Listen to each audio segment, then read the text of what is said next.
आणि अशा जोरदार पावसाने ब्लॉगला सुरुवात झालेली आहे.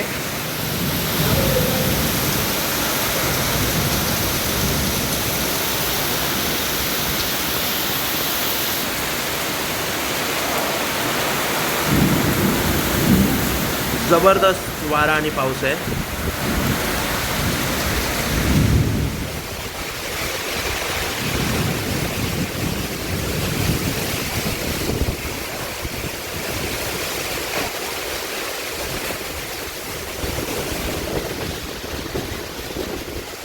जबरदस्त.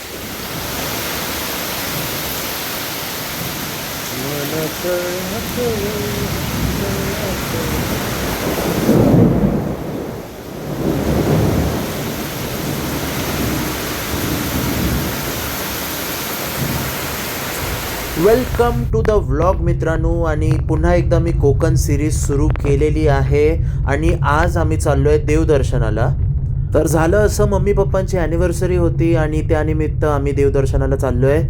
आर्यन, मी, कौस्तुभ आणि मम्मी पप्पा. सर्वप्रथम आम्ही चिंद्रात म्हणजे आमच्या मूळ गावी गेलो. तिथे माऊली देवीचं मंदिर आहे. तर सगळ्यात पहिलं आम्ही माऊली देवीचं दर्शन घेतलं आणि जो रस्ता आहे त्या रस्त्याने जाताना इतकं छान वाटतं. आणि हे आपण बघू शकता, खूप सुंदर असं देऊळ आहे माऊली देवीचं.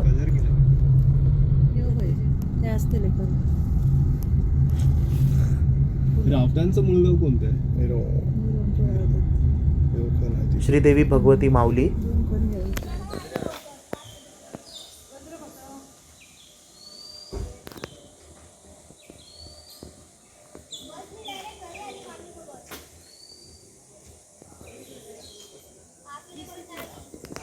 मम्मी पप्पांचा 35वा लग्नाचा वाढदिवस होता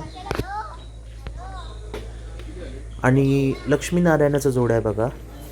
माऊली देवीचं दर्शन घेतलं, छान गाराणं घातलं, दर्शन घेतलं, ओटी भरली आणि त्यानंतर थोडा वेळ सभामंडपात बसलो. अतिशय सुंदर असं कोरीव काम आणि खूप छान असं हे मंदिर आहे. दर्शन झाल्यावर आम्ही निघालो ते लब्धेवाडीमध्ये. चिंदरमध्ये लब्धेवाडी आहे आणि आमचं मूळ घर हे त्या लब्धेवाडीतच कुठेतरी आहे. गेले अनेक पिढ्या आम्ही मुणगे ह्या गावात राहतो आणि हे ब्राह्मण देवाचं मंदिर आहे. सो हे आमचे मूळ जे आमचं घर आहे, मूळ ठिकाण जे आमचं आहे ते चिंद्रातलं आहे. आम्ही चिंदरचे लब्धे मूळ आहोत. आकारी ब्राह्मण देवाचं दर्शन घेऊन आम्ही निघालो ते रामेश्वर मंदिर आचरा या ठिकाणी. अतिशय सुंदर आणि म्हणजे पु ल देशपांडे यांच्यासारखे अनेक दिग्गजांनी ह्या मंदिरात परफॉर्म केलेलं आहे. त्यामुळे खूप स्पेशल असं हे मंदिर आहे, रामेश्वर मंदिर. आणि इथे रामनवमीचा जो उत्सव असतो, म्हणजे सगळेच उत्सव खूप छान साजरे केले जातात, त्यात रामनवमीचा उत्सव खूप खूप खूप सुंदर असतो. मी सजेस्ट करेन की बेस्ट टाईम जर तुम्हाला व्हिजिट करायचं असेल आचऱ्यात तर तुम्ही नक्कीच रामनवमी उत्सव इकडचा बघा, तुम्हाला खूप आवडेल. मंदिराचा हा सगळा परिसर आहे. खूप छान दर्शन झालं. आणि मी जेव्हा लहान होतो म्हणजे साधारण 1-1.5 वर्षाचा, तर डायरेक्ट नंदीला मिठी मारलेली.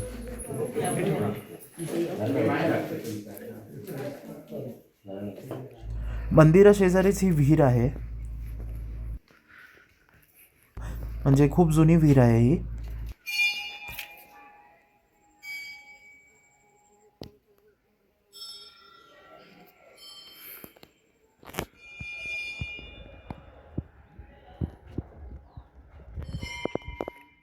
रामेश्वराच्या एक्झॅक्ट मागे म्हणजे जी भिंत आहे मंदिराची त्यालाच लागून हे असं एक मारुतीचं मंदिर आहे. हे रामेश्वर मंदिरातली तुळस, दीपस्तंभ आहेत.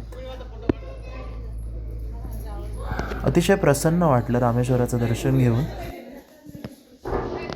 मग आचऱ्यातून आम्ही निघालो आमचं ग्रामदैवत श्रीदेवी भगवती मातेच्या दर्शनाला.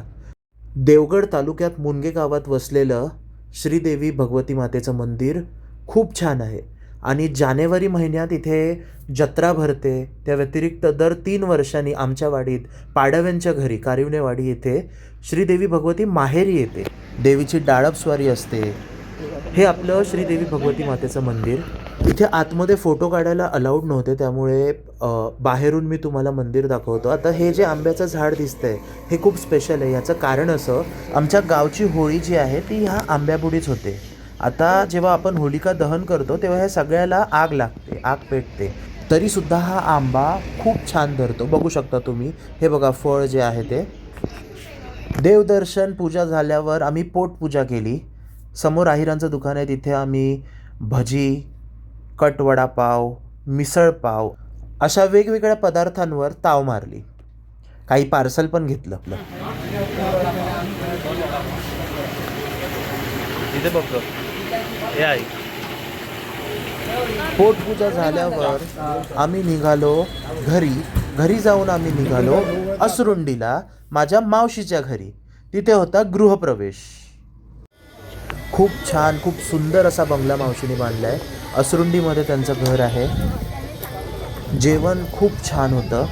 त्यात ताक तर जबरदस्त होता, चेरी ऑन द टॉप. नंतर आम्ही आमच्या घरी मुंड्यात आलो.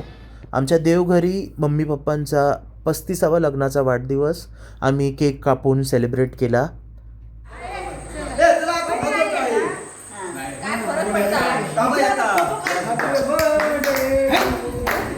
लग्नाच्या वाढदिवसाच्या